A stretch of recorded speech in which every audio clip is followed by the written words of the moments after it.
तो बुलेटिन की शुभ शुरुआत करेंगे शुभांशु की शुभ खबर के साथ। शुभांशु शुक्ला इस वक्त धरती की ओर वापसी के सफर पर हैं। आज करीब 3 बजे उनकी धरती पर सुरक्षित वापसी होगी। कैलिफोर्निया के समुद्र में स्पेसक्राफ्ट उतरेगा, जिसके बाद शुभांशु शुक्ला समेत 4 अंतरिक्ष यात्रियों को कैप्सूल से बाहर निकाला जाएगा।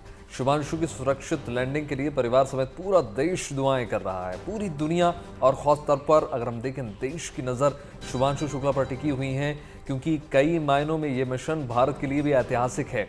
भारत के नज़रिए से अगर हम देखें तो शुभांशु शुक्ला की ये अंतरिक्ष यात्रा बहुत खास है, क्योंकि ये भविष्य की अंतरिक्ष यात्राओं के लिए संभावनाओं के नए द्वार, नए पर खोल देगा। गगनयान का रास्ता आसान होने वाला है। तमाम तस्वीरें आपको दिखा रहे हैं किस प्रकार से आज शुभांशु शुक्ला की वापसी हो जाएगी, पृथ्वी पर लैंड होगा। उसके बाद आगे की प्रक्रिया की जाएगी। तमाम दुआओं का दौर जारी है। हिंदुस्तान के लिहाज से देखें तो एक बड़ा दिन आज है, क्योंकि भारतीय समय अनुसार लगभग 3 बजे आज पृथ्वी में उनकी वापसी होगी।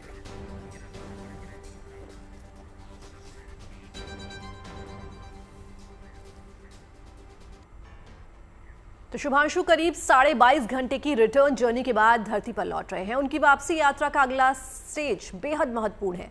दरअसल ऑन डॉकिंग के बाद धरती की तरफ बढ़ते हुए सबसे बड़ी चुनौती री एंट्री के समय रहती है। आईएसएस से निकलने के बाद जब स्पेसक्राफ्ट पृथ्वी के वायुमंडल में प्रवेश करता है तो उसे री एंट्री कहा जाता है। बिल्कुल। और देखिए, अंतरिक्ष में ड्रैगन कैप्सूल की रफ्तार लगभग 28,000 किलोमीटर प्रति घंटे की होती है, जो री एंट्री के बाद कम हो जाएगी। पृथ्वी के वायुमंडल में प्रवेश करते वक्त कैप्सूल का सटीक एंगल बहुत ज़रूरी है, क्योंकि ड्रैगन कैप्सूल के एंगल में जरी सी अगर गड़बड़ हो जाए तो ये खतरनाक सिद्ध हो सकता है। अगर तीखा एंगल बनाते हुए कैप्सूल वायुमंडल में प्रवेश करेगा तो काफी ज्यादा घर्षण बढ़ जाएगा, जिससे 1500 डिग्री से ज्यादा तापमान हो जाएगा और जोखिम भी बढ़ सकता है। यदि कैप्सूल उल्टा या तिरछा एंगल बनाते हुए वायुमंडल में दाखिल होता है तो री एंट्री की बजाय वायुमंडल से टकराकर वापस स्पेस में चला जाएगा। तो ऐसे में कैप्सूल फंस सकता है और उसे वापस लाने के लिए काफी मशक्कत करनी पड़ सकती है। देखिए, देश भर की दुआएं शुभांशु और उनके साथियों के साथ हैं। रिटर्न जर्नी का आखिरी पड़ाव है स्प्लैश डाउन। री एंट्री के बाद स्प्लैश डाउन यानी समुद्र में यान लैंडिंग की प्रक्रिया शुरू होगी। दोपहर 3 बजे कैलिफोर्निया के समुद्र में लैंडिंग होगी। देखिए, इस दौरान पैराशूट का सही समय पर खुलना बहुत जरूरी है। एक्सपर्ट्स की अगर हम माने तो कैप्सूल में लगे 6 पैराशूट सही समय पर खुलने चाहिए। तो ड्रैगन कैप्सूल में 4 मेन पैराशूट हैं जो लैंडिंग से पहले कैप्सूल की स्पीड कम करते हैं। जमीन से 1800 मीटर की ऊंचाई पर ये पैराशूट खुलते हैं। उस वक्त कैप्सूल की स्पीड 6 किलोमीटर प्रति घंटा होती है। साथ ही साथ देखिए, नासा में सुरक्षित लैंडिंग की सभी तैयारियां पूरी कर ली गई हैं। कैलिफोर्निया के तट पर आज समुद्र में अंतरिक्ष यात्रियों का कैप्सूल यानी स्पेसक्राफ्ट स्प्लैश डाउन करेगा। भारतीय समय के अनुसार अगर हम देखें तो दोपहर लगभग 3 बजे कैप्सूल जो है स्प्लैश डाउन करेगा। स्प्लैश डाउन के बाद रिकवरी टीम तुरंत मौके पर पहुंचेगी और कैप्सूल को जहाज पर लिफ्ट करके अंतरिक्ष यात्रियों को बाहर निकाला जाएगा। तो 19 मार्च का वो दिन जब हर भारतीय सुनीता विलियम्स की कामयाबी का जश्न मना रहा था। इस दिन स्पेस में 286 दिन बिताकर सुनीता विलियम्स धरती पर लौटी थी। महज 4 महीने के अंतराल पर एक और भारतीय स्पेस में तिरंगा लहराकर इतिहास रचकर धरती पर लौट रहा है। जाहिर है ये पल पूरे देश के लिए खास होने वाला है। इस वक्त 2 तस्वीरें आपकी स्क्रीन पर हैं। कामयाबी के गौरव भरे ये पल फिर से इतिहास दोहराने जा रहे हैं। सुनीता विलियम्स की ही तरह शुभांशु शुक्ला धरती पर लौटेंगे। पूरे देश की निगाहें कैलिफोर्निया के समंदर पर टिकी हैं, जहां मिशन एक्सियोम 4 का क्रू लैंड करने वाला है। तमाम तैयारियां पूरी हैं। देश भर में सफल लैंडिंग के लिए दुआएं की जा रही हैं। जश्न की तैयारी है। शुभांशु के स्वागत की पूरी तैयारियां हो चुकी हैं। जाहिर है नासा भी लैंडिंग से जुड़े हर पहलू पर बारीकी से काम कर रहा है। अब इंतजार है तो दोपहर 3 बजे का, जब कुछ इसी तरह शुभांशु पृथ्वी पर लौटेंगे और हिंदुस्तान समेत पूरी दुनिया को गर्व से भर देंगे।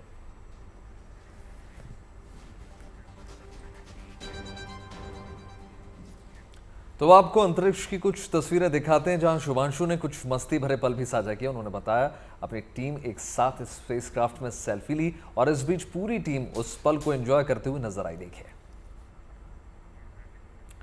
ये तस्वीरें देखिए किस प्रकार से मौज मस्ती की जाती है आईएसएस पर। ये तस्वीरों के माध्यम से समझिए, जब से शुभांशु शुक्ला आईएसएस में पहुंचे हैं लगातार तस्वीरें उन्होंने साझा की है। पहले उन्होंने तस्वीर साझा की थी जहां वो मुस्कुराकर धन्यवाद करते हुए नजर आ रहे थे। फिर उन्होंने प्रधानमंत्री नरेंद्र मोदी से भी फ़ोन पर बातचीत की। और इस वक्त आप जो टेलीविज़न स्क्रीन पर देख रहे हैं, देखिए गुरुत्वाकर्षण जब नहीं होता है तो किस प्रकार से तस्वीरें ली जाती हैं।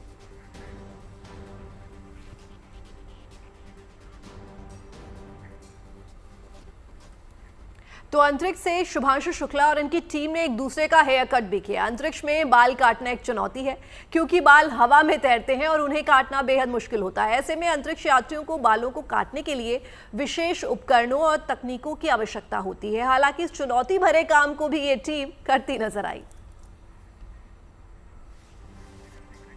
तो देखिए किस तरह से उड़ते हुए बालों को काटा जा रहा है और एक दूसरे का हेयर कट कर रहे हैं ये चारों अंतरिक्ष यात्री। ये बहुत ही चैलेंजिंग होता है क्योंकि आपके बाल हवा में उड़ते रहते हैं।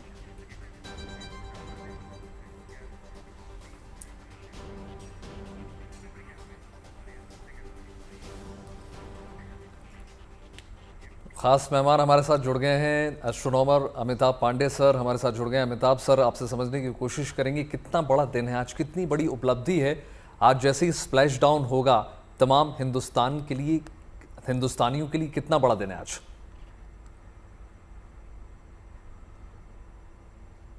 सुन पा रहे हैं अमिताभ सर?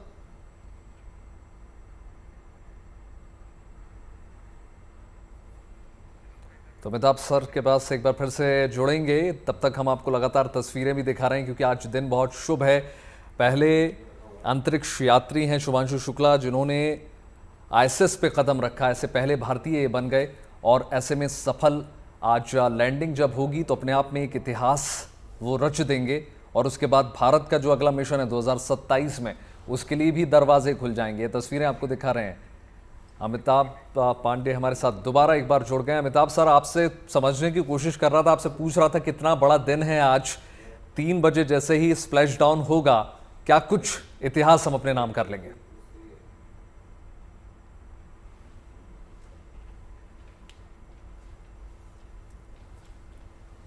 तो देखिए फिर से प्रयास करेंगे एक बार अमिताभ सर से जुड़ने की। शायद नेटवर्क में थोड़ा प्रॉब्लम है क्योंकि देखिए आज बड़ा दिन है। हम आपको लगातार तस्वीरें दिखा रहे हैं। 18 दिन बाद आईएसएस से आज वापसी हो रही है, बहुत ही शुभ दिन है।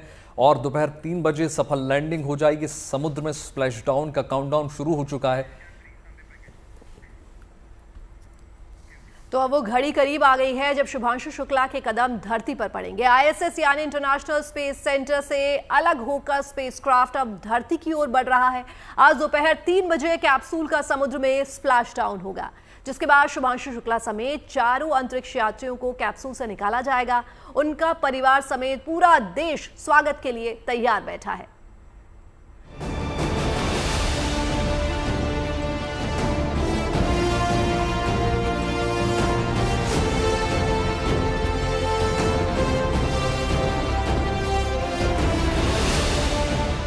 ये स्पेसक्राफ्ट जो अंतरिक्ष से चला है, इसमें उपलब्धियों और संभावनाओं का खजाना भरा है। बस कुछ घंटों का इंतजार है। शुभांशु और उनके साथी जल्द ही धरती पर होंगे और उनके साथ होगा अनुभव और बेशकीमती नतीजे जो कई वैज्ञानिक प्रयोग के दौरान मिले। और इसलिए ये एक्सियोम मिशन अहम है, ऐतिहासिक है। इस मिशन में शुभांशु की मौजूदगी अंतरिक्ष में भारत की महान संभावनाओं को मजबूत कर रही थी। असल में इस मिशन के दौरान कई जरूरी प्रयोग किए गए जिनका उद्देश्य ये पता लगाना था कि क्या स्पेस में हरा भरा खाना उगाया जा सकता है। इस मिशन के दौरान खून के सैंपल लिए गए। समझने की कोशिश हुई कि अंतरिक्ष में खून को ऊपर की ओर जाने से कैसे रोका जाए। सभी एस्ट्रोनॉट्स के कपड़ों में सेंसर फिट किए गए ताकि दिल की धड़कन, तापमान, सब कुछ मापा जा सके। इनके साथ ऐसे सूट भेजे गए थे जो शरीर की गर्मी को कंट्रोल करें, क्योंकि स्पेस में पसीना पोंछने के लिए जैकेट उतारना मुश्किल होता है। इसी दौरान मन की हालत पर भी रिसर्च किया गया। देखा गया कि अंतरिक्ष में रहने के दौरान कहीं डिप्रेशन तो नहीं हो रहा, और इसके साथ ही हड्डियों पर होने वाले असर को भी समझने के लिए प्रयोग किए गए। 28 जून को जब शुभांशु ने आईएसएस से प्रधानमंत्री मोदी के साथ लाइव वीडियो कॉन्फ्रेंस की, तब अपने वैज्ञानिक प्रयोगों के बारे में बताया भी। आप अंतरिक्ष में कई एक्सपेरिमेंट कर रहे हैं। क्या कोई ऐसा एक्सपेरिमेंट है जो आने वाले समय में एग्रीकल्चर या हेल्थ सेक्टर को फायदा पहुंचाएगा?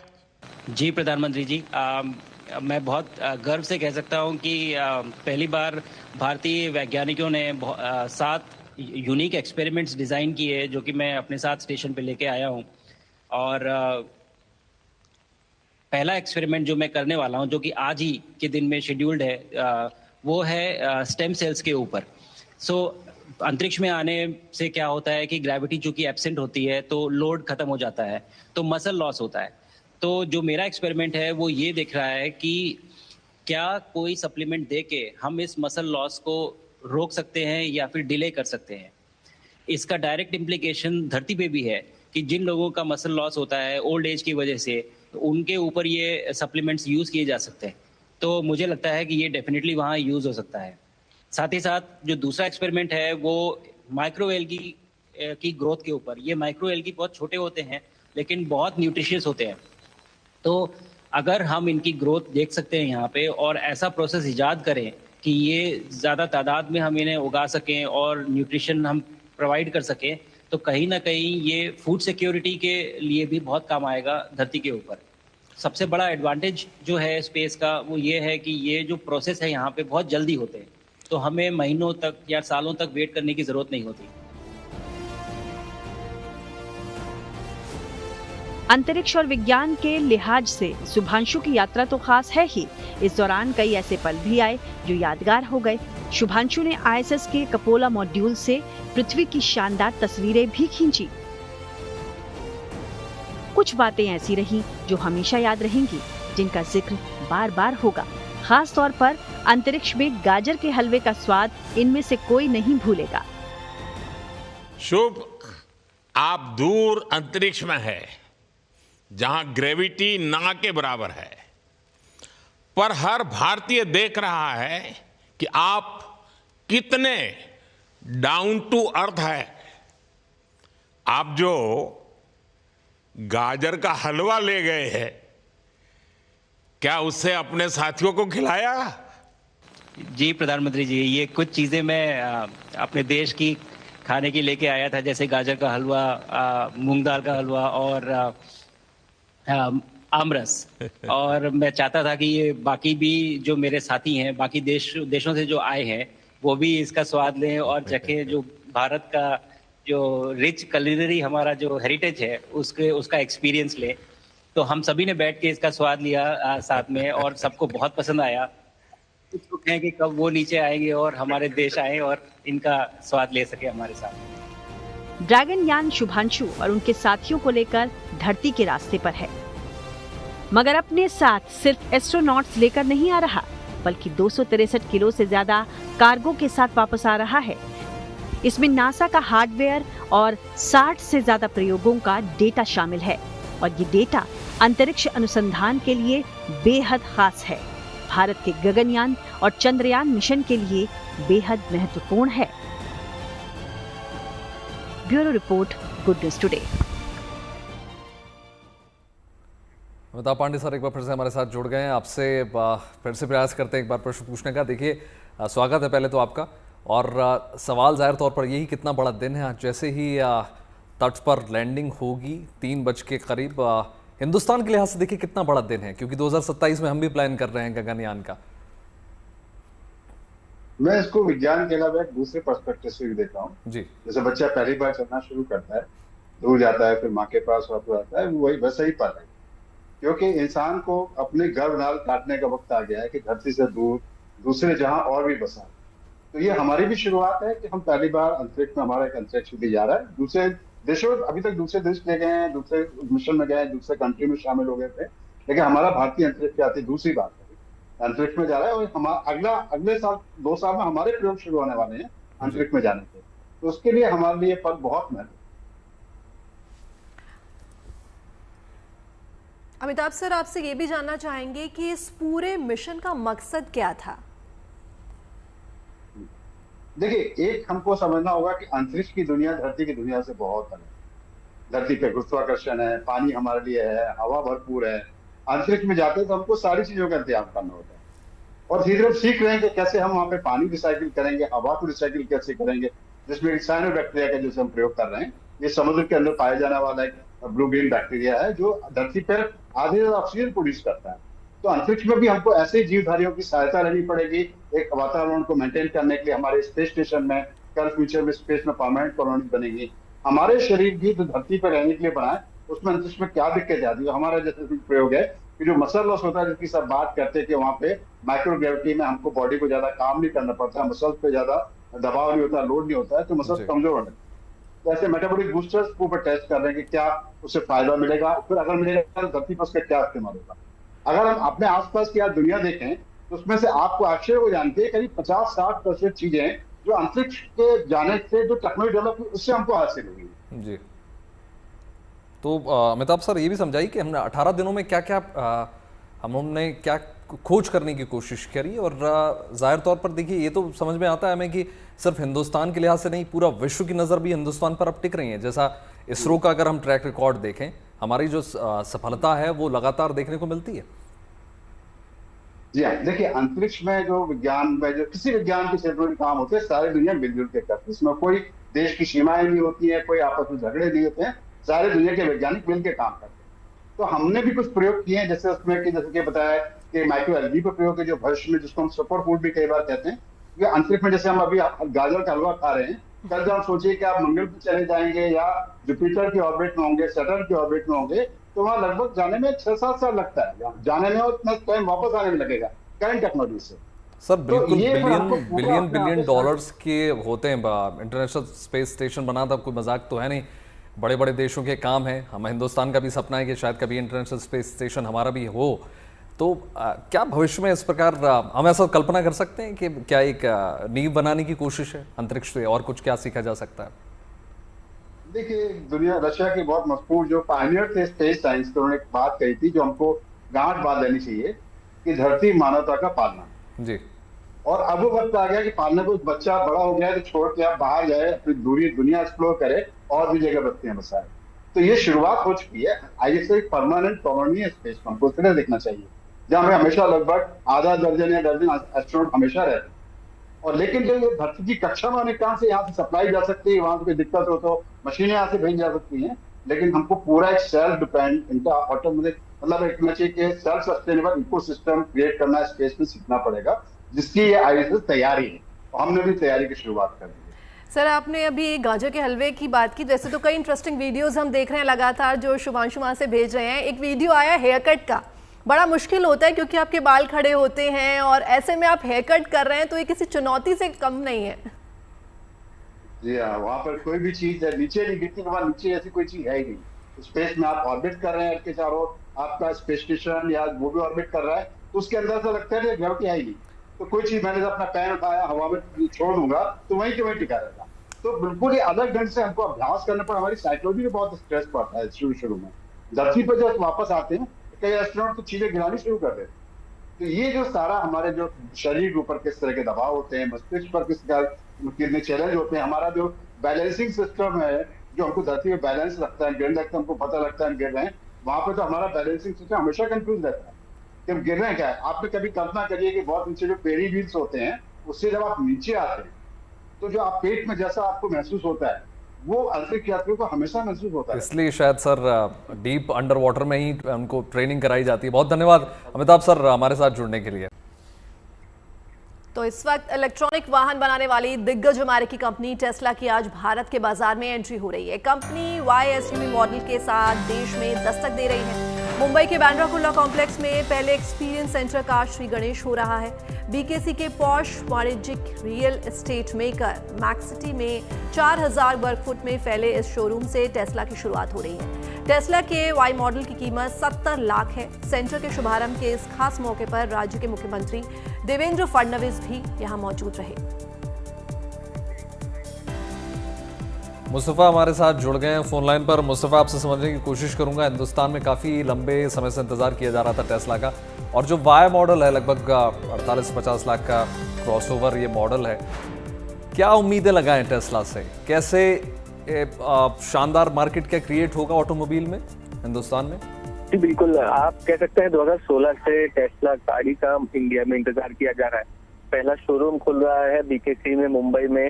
6 गाड़ियां वाई मॉडल की जो है इंपोर्ट की गई है टेस्ला की तरफ से। जल्द ही बुकिंग ली जाएंगी और ये गाड़ियां सड़क पर आपको दिख सकती हैं। प्राइसिंग किस तरह की होगी, 70% टैरिफ इस वक्त बताया जा रहा है। तो जो अमाउंट आप बता रहे हैं उस पर टैरिफ और टैक्सेस लगने के बाद ये गाड़ी सड़क पर आएगी। उसके साथ साथ इंजीनियर और बाकी लोगों को हायर करना टेस्ला ने शुरू किया है। उनसे वो इन्फॉर्मेशन लेंगे। जो ऑटो पायलट मोड है टेस्ला का है वो एक्टिवेट करने के लिए बाकी जो फॉर्मेलिटीज वो की जाएगी। तो कहीं ना कहीं लोगों में कई सालों से टेस्ला इंडियन रोड पर देखिए ये एक्साइटमेंट है और इसमें एक बड़ा पड़ाव जो है वो आज पार होने जा रहा है जब मुख्यमंत्री देवेंद्र फडणवीस इस शोरूम का इनॉग्रेशन करेंगे। ठीक, बिल्कुल मुस्तफा, फिर से जुड़ेंगे आपके साथ एक बार। पहले आप लोगों की प्रतिक्रिया सुना देते हैं एक बार आपको। This news is already taken place on national channels and papers, medias, all these things. So with it, we are taken to completing this project as soon as possible, and we are trying to complete the best in future also. तो हम जानना चाहेंगे कि इसको execute करने में जो plan दिया गया था कुंता साधे उसको कितना। मुस्तफा ये भी समझाइए साथ ही साथ कि अब दिग्गज जो जाइंट कंपनी अगर हम देखें, चाइना की बात करें, BYD की बात करें या तमाम इलेक्ट्रिक व्हीकल्स की बात करें, BMW, मर्सिडीज, उनके लिए कितना बड़ा कंपटीशन। बिल्कुल सही बात है। आप कह सकते हैं कि इलेक्ट्रॉनिक्स जो कार मार्केट है वो एक काफी राइजिंग आप कह सकते हैं कि मार्केट है और कहीं ना कहीं टेस्ला इंडिया में ना होने की वजह से ही आप कह सकते हैं BYD जैसे जो मॉडल्स हैं वो उस चीज के वैक्यूम को फिल कर रहे थे। तो कहीं ना कहीं जो आप यूएस जाते हैं, बाकी मार्केट्स जाते हैं तो किसी भी भारतीय के लिए टेस्ला वहां पर चलाना, उसका ऑटो पायलट मोड टेस्ट करना ये काफी इंटरेस्टिंग चीज होती है। तो वो टेक्नोलॉजी लोग इंडिया में भी ट्राई करना जरूर चाहेंगे। इलेक्ट्रॉनिक गाड़ियों के ऑप्शंस तो है लेकिन कहीं ना कहीं टेस्ला ने जो ब्रांड अपना बनाया है दुनिया भर वो एक अलग है।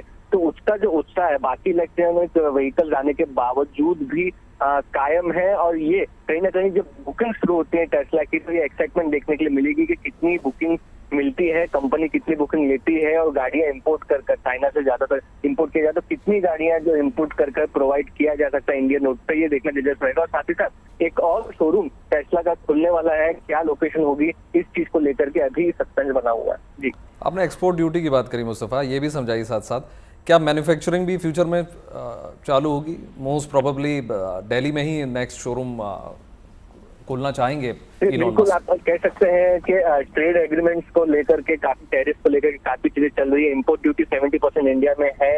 इसके हटाने के लिए ये भारत की तरफ से ऑफर दिया जा रहा था टेस्ला को कि मैन्युफैक्चरिंग इंडिया में ही की जाए, लेकिन यूएस प्रेसिडेंट डोनाल्ड ट्रंप काफी सख्त नजर आ रहे हैं, चाहे वो एप्पल जैसी कंपनी हो या फिर टेस्ला की कंपनी हो कि जो अमेरिकन बड़ी कंपनियां हैं वो मैन्युफैक्चरिंग भी अमेरिका में करे, वहीं पर जॉब क्रिएट करे, ये कोशिश है। तो कहीं ना कहीं डोनाल्ड ट्रंप और इलन मस्क के जो अभी रिश्ते हैं उसको देखते हुए इलन मस्क उनको नाराज करना चाहेंगे ऐसा लगता नहीं है। इसलिए मैन्युफैक्चरिंग का अभी क्लैरिटी नहीं है, लेकिन 2 शोरूम टेस्ला के खुलेंगे। अब कब तक गाड़ियां टेस्ला की रोड पर, इंडियन रोड पर आती है, ये लोगों में उत्साह रहेगा।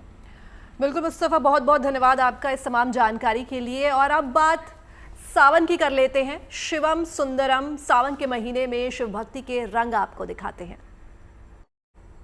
तो आपको पावन सावन महीने की खूबसूरत तस्वीरें दिखाते हैं। सावन महादेव का सबसे प्रिय महीना है और इस महीने में अपने भक्तों से मिलने के लिए वो पहुंचते हैं। उज्जैन में सावन के पहले सोमवार पर बाबा महाकाल नगर भ्रमण पर निकले। चांदी की पालकी में सवार होकर बाबा महाकाल की सवारी उज्जैन भ्रमण करने निकली। भक्तों ने बाबा की पालकी का स्वागत भव्य तरीके से किया। पूरा शहर हर हर महादेव के जयकारों से गूंज उठा। महादेव की भक्ति के ऐसे ही रंग देश भर में देखने को मिल रहे हैं। काशी से लेकर नासिक तक सावन में महीने में हर तरह अगर हम देखें महादेव के जय घोष हैं। कहीं शिव भक्तों ने तो कहीं पर कांवड़ियों ने हाय जोश इनका नजर आ रहा है। पूरे माहौल को शिवमय तरीके से बना दिया गया है। तमाम तस्वीरें आपके टेलीविजन स्क्रीन पर दिखा रहे हैं। 5वां दिन और किस प्रकार से भक्ति भाव उल्लास की ये तस्वीरें सब कुछ बयां कर रही हैं। तमाम शिवालयों में किस प्रकार से अभिषेक किया जा रहा है। देखिए जगह जगह चाहे जलाभिषेक हो, रुद्राभिषेक हो या दुग्धाभिषेक, और तमाम कांवड़िए भी जल लेकर अर्पित करने के लिए पहुंच रहे हैं।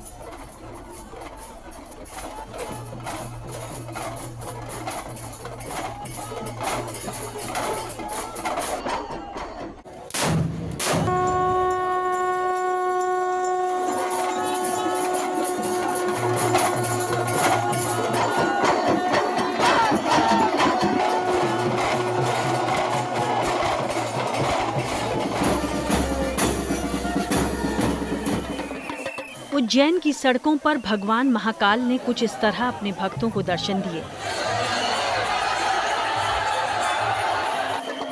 हर तरफ श्रद्धालुओं की भीड़, महाकाल के जयकारों से पूरा शहर भक्तिमय माहौल में भाव विभोर हो गया।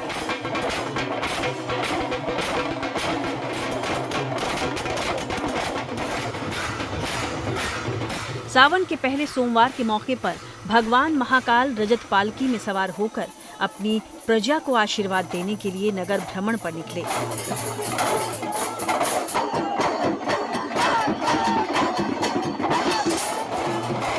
चांदी की पालकी में सवार होकर उज्जैन के राजा भगवान महाकाल अपनी प्रजा का हालचाल जानने नगर भ्रमण पर निकले तो नजारा दिव्य हो उठा।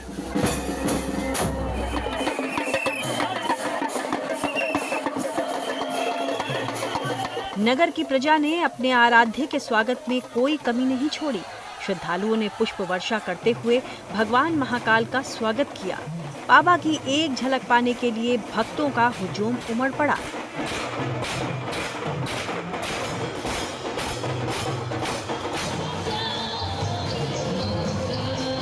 बाबा महाकाल की जो पूजन का जो विधान है, पालकी पूजन, पहले बाबा महाकाल के अंदर की पूजन होती है, इसके बाद बांड लिंग होता है चंद्रमौलेश्वर, उसकी पूजन की जाती है। पुलिस के बैंड ने इस शोभा यात्रा की अगुवाई की।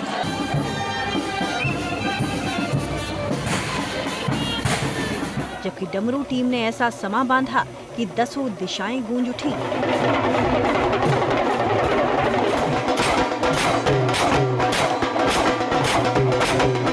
असल में सावन के महीने में भगवान महाकाल की सवारी निकाली जाती है और बाबा महाकाल अपने भक्तों को अलग अलग स्वरूपों में दर्शन देते हैं। मान्यता है कि वो अपनी प्रजा का हाल जानने निकलते हैं।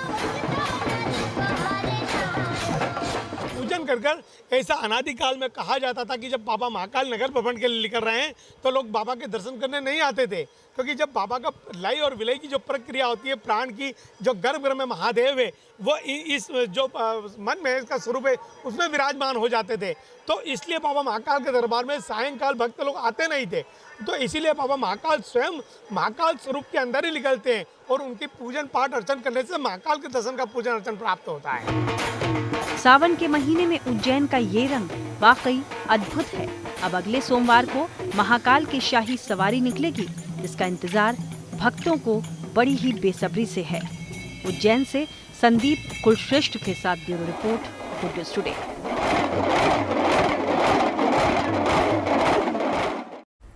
और चलिए अब आपको लेकर चलते हैं नॉर्थ पोल पर। दरअसल वहां हुई एक मैराथन जिसमें दौड़ने के लिए काफी संख्या में प्रतिभागी पहुंचे। वो आपको उत्तरी ध्रुव पर हुई उस रेस की खूबसूरत और रोमांचक तस्वीरें हम आपको दिखाते हैं।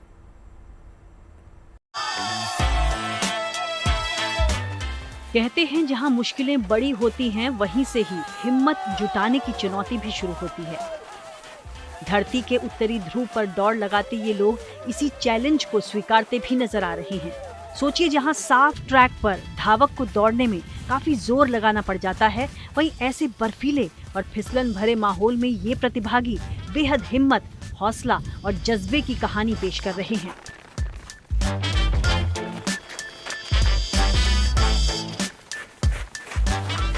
बाहर भले ही वातावरण बर्फीला है, सांस लेने में काफी दिक्कतें भी हो रही हैं, लेकिन देखिए ऐसे प्रतिकूल माहौल में भी ये सभी प्रतिभागी फुल ऑफ एनर्जी नजर आए।